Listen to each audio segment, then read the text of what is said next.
வணக்கம். நான் உங்கள் அன்பான சயின்டிபிக் வேதிக் அஸ்ட்ராலஜர் அஸ்ட்ரோரஞ்சி பேசுகிறேன். நல்லது நினைப்போம், நல்லதே நடக்கும்.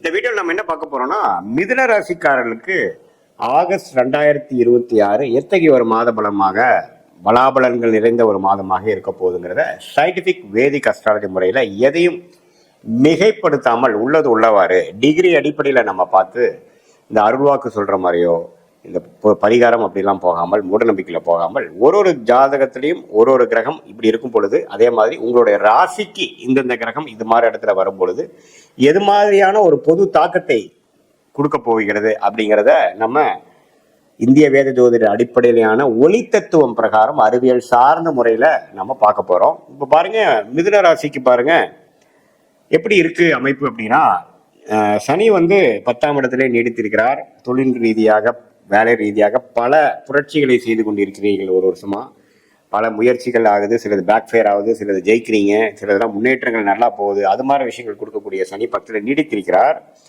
குரு 2ஆம் இடத்துல தன குடும்ப வாக்குஸ்தானத்திலிருந்து 8, 6, 10 பார்க்கிறார். ஸோ நிறைய கடன் கொடுக்கக்கூடிய விஷயங்கள், கடனை அடைக்கக்கூடிய விஷயங்கள், பணம் போக்குவரத்து அதிகமாக இருக்கக்கூடிய அமைப்பு, வருமானம் பல வகையில் வரக்கூடிய அமைப்பு, அதே சமயத்தில் கொஞ்சம் தூர பிரதேசம், நிறைய டிராவலிங் கொடுக்கக்கூடிய அமைப்பு, வேலை மாற்றங்களை கொடுக்கக்கூடிய அமைப்பு, தொழிலில் நம்ம ஊக்கத்தோட அதிக முயற்சியோட நிறைய லாபத்தை எடுக்கக்கூடிய அமைப்பு, இது எல்லாமே கொடுக்கக்கூடியது இருக்கு. ஸோ இந்த குரு 2ஆம் இடத்துல இருக்கிறது அருமையான ஒரு விஷயமாக இருக்கு. அதே சமயத்தில் ராகு கேதுகள் பார்த்தீங்கன்னா, ராகு 9லும் கேது 3லும் இருக்கிறது ஓரளவுக்கு முயற்சிகளை எடுக்கக்கூடிய அமைப்புகள், அதுக்கு தகுந்த மாதிரி ஒரு பலன்களை எடுக்கக்கூடிய அமைப்புகள் தவறு இல்லை. இப்போ ராசியதிபதியாகிய புதன் பாருங்க, ஒரு 2 நாளுக்கு அப்புறம் உங்களுக்கு கடகத்துக்குள்ள ஆகஸ்ட் 2, 3லயே பாத்தீங்கன்னா குருவோட சேர்றாரு. கிட்டத்தட்ட 3 வாரத்துக்கு குருவோட சேர்றது ராசியதிபதி அப்படி இருக்கிறது அருமை.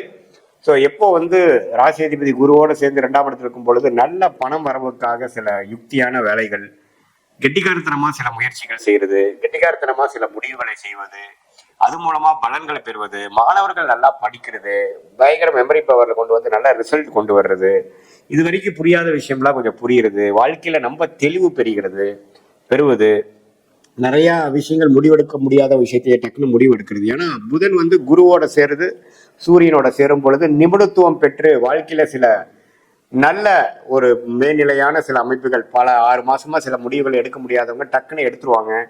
அடுத்த லெவலுக்கு போகக்கூடிய அமைப்புகள், கொஞ்சம் சொகுசா இருக்கக்கூடிய அமைப்புகள், ரிஸ்கை குறைக்கக்கூடிய அமைப்புகள், அதே மாதிரி இது மாதிரி ஐடி, சாஃப்ட்வேர், அக்கௌண்டிங், ஆடிட்டிங், அது மாதிரி லைன் இருக்கிறவங்களுக்கு நல்ல மேன்மை, நல்ல குரோத், டக்குன்னு ஒரு ஆஃபர், டக்குன்னு ஒரு ஆப்பர்ச்சுனிட்டி, இது வரைக்கும் புலப்படாத விஷயங்கள் புலப்படுதல், இது மாதிரி பல நல்ல விஷயங்களை கொடுக்கக்கூடிய ஒரு அமைப்பாக ராசி அதிபதி குருவோட சேர்க்கறனாலையும் சூரியனோட சேர்ந்து எந்த விதத்திலும் தவறான ஒரு சனி செவ்வாய் பார்வையில் இருக்காதனால மூளை நல்லா வேலை செய்யும், நல்லா சுறுசுறுப்பாக இயங்கக்கூடிய அமைப்புகள் இருக்கு. மாசத்தின் கடைசி 7 நாளுக்கும் பார்த்தீங்கன்னா அவர் சிம்மத்துக்கு போறாரே ஒழிய அதுவும் தப்பு இல்லை. ஸோ ஓரளவுக்கு அந்த மிதுன ராசிக்காரர்கள் அலர்ட்டா இருக்கக்கூடிய அமைப்பு, வாழ்க்கையில என்னென்ன செய்யணுமோ ஒன்று விடாமல் அடுத்தடுத்து செய்து லேசினஸ் என்று சொல்லப்படுகிற அந்த சோர்வு, மனசோர்வு, சோம்பேறித்தனம் இதெல்லாம் கொஞ்சம் குறைத்து சுறுசுறுப்பாக இயங்கக்கூடிய ஒரு மாதமாகவும், சில விஷயங்கள் வாழ்க்கையில பெறக்கூடிய ஒரு மாதமாகவும் இருக்கு. சுக்கிரன் 4ஆம் இடத்திலே நீடித்திருக்கிறது நல்ல அமைப்பு தான். இது மாதிரி வீடு, வண்டி, வாகனம் விஷயத்துல கொஞ்சம் கேர்ஃபுல்லா இருக்கணும். ஏன்னா சுக்கிரன் சனி பார்வையும் பெற்றிருக்கிறார், செவ்வாய் பார்வையும் பெற்றிருக்கிறார். ஸோ வீடு, வண்டி, வாகனம், தாயார் விஷயத்துல கொஞ்சம் கேர்ஃபுல்லா இருக்கணும். கொஞ்சம் வண்டி சேதாரமாக இருக்கும், அது மாதிரி விஷயங்களோ அது மாதிரிலாம் இருக்கு. ஸோ கொஞ்சம் எல்லாத்துலேயுமே நீங்க ஒரு வீடு, வண்டி, இது மாதிரி இம்மூவபிள் ப்ராப்பர்ட்டிஸை கொஞ்சம் கரெக்டாக மெயின்டைன் பண்ணிக்கங்க. அதுக்கு சம்மந்தப்பட்ட விஷயங்களை பாதுகாத்து கொள்ளுங்கள். அதுக்கு வேணுங்கிற டாக்குமெண்ட்ஸ், அதுக்கு வேணுங்கிற இன்சூரன்ஸ், அது மாதிரிலாம் போட்டுக்கோங்க. ஏன்னா கரெக்டாக ஒரு சுக்கிரதசையே நடந்துட்டு இருக்கிற டைம்ல இது மாதிரி சனி செவ்வாய் தாக்கத்துல சுக்கிரன் நீச்சமா இருக்கும் பொழுது சிலதெல்லாம் கொஞ்சம் தவறான கைமீறி போகக்கூடிய அமைப்புகள்லாம் இருக்கு. ஸோ அது கொஞ்சம் கேர்ஃபுல்லா இருக்கக்கூடிய அமைப்புகள். மற்றபடி பயப்படுறதுக்கு ஒன்றும் இல்லை. கடன் வரும், அடுத்தவங்களோட பணம் வைத்து நீங்க சம்பாதிக்கக்கூடிய அமைப்பு, ஒரு கடன் வாங்கி ஒரு கடன் அடைக்கக்கூடிய அமைப்பு, அது மூலமா ஒரு பிசினஸ் ஆரம்பிக்கக்கூடிய அமைப்பு, அது மூலமா லாபம் பெறக்கூடிய அமைப்பு, இடம் மாற்றங்கள், ஒரு வெளிநாடு போகணும்னு நினைக்கிறவங்க வெளிநாடு போயிட்டு வர மாதிரி ஒரு அமைப்பு, விசா படிக்கிறதுக்காக போறவங்களுக்கு டக்குன்னு விசா கிடைக்கக்கூடிய அமைப்பு, விளையாட்டுத்துறையில் இருக்கிறவங்களுக்கு நல்லா டிராவலிங் ஆகக்கூடிய அமைப்பு, வெளி மாநிலத்தை போகக்கூடிய அமைப்பு, ஷேர் மார்க்கெட்ல நல்லா போட்ட காசு ப்ராஃபிட் எடுக்கக்கூடிய அமைப்பு, இது எல்லாமே அந்த 8ஆம் இடம் வலுக்கிறதுனால ஒரு நல்ல அமைப்பு இருக்குங்க.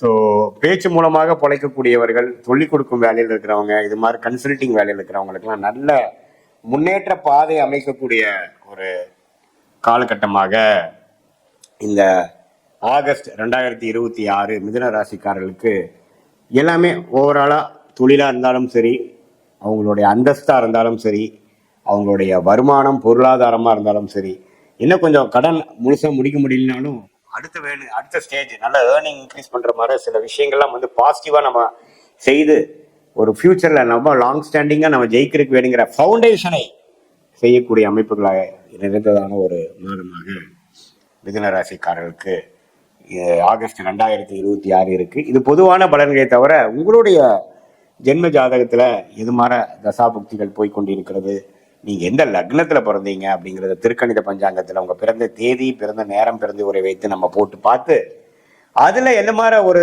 விஷயங்கள் போய்கொண்டிருக்கிறது, உங்களுடைய லக்னத்துக்கும் ராசிக்கும் உள்ள வேறுபாடுகள் என்ன, எந்தெந்த கிரகம் அதிகமான வலிமையாக இருக்கிறது, இப்ப நம்ம பேசிட்டு இருக்கக்கூடிய தச புக்தி நாதன்கள் வந்து கோச்சாரத்துல எப்படி இருக்குங்கிறதை முதல் சொன்ன பொது பலனையும் சேர்த்து வைத்து பார்க்கும் பொழுது உண்மையே அடுத்து வரக்கூடிய ஷார்ட் டேர்ம் என்ன, லாங் டேர்ம் என்ன, எது மாதிரி விஷயங்கள் நமக்கு தென்படுகிறது, எது மாதிரி விஷயங்கள் நம்ம வந்து சூஸ் பண்ணலாம், எது மாதிரி விஷயங்கள் நம்ம சூஸ் பண்ண வேண்டாம், எப்படி பண்ணா நம்ம ஜெயிக்க முடியும், எந்த துறை நமக்கு சாதகமா இருக்கு, எந்த காலகட்டத்துல நமக்கு நிவர்த்தி வருது, எந்த காலகட்டத்துல நமக்கு கடன் அடையுது, எந்த காலகட்டத்துல நமக்கு வந்து வம்பு வழக்குகள் பிரச்சனையை நீங்கி கொஞ்சம் பிரச்சனை இல்லாத வாழ்க்கையை நம்ம வாழ போறோம், எப்போ நமக்கு next level of changes in job, next level of progress in business, எப்போ நம்ம வந்து அடுத்த லெவலுக்கு போக முடியும், வெளிநாடு வாய்ப்புகள் எப்போ, வேலை வந்து தேடிட்டு இருக்கிறவங்களுக்கு வேலை எப்போ கிடைக்கும், அது மாதிரி விஷயங்கள்லாம் உங்களுடைய ஜாதகத்துல தசா புக்தி அன்ற சூக்ஷமம் அடிப்படையில போட்டு அதுக்கு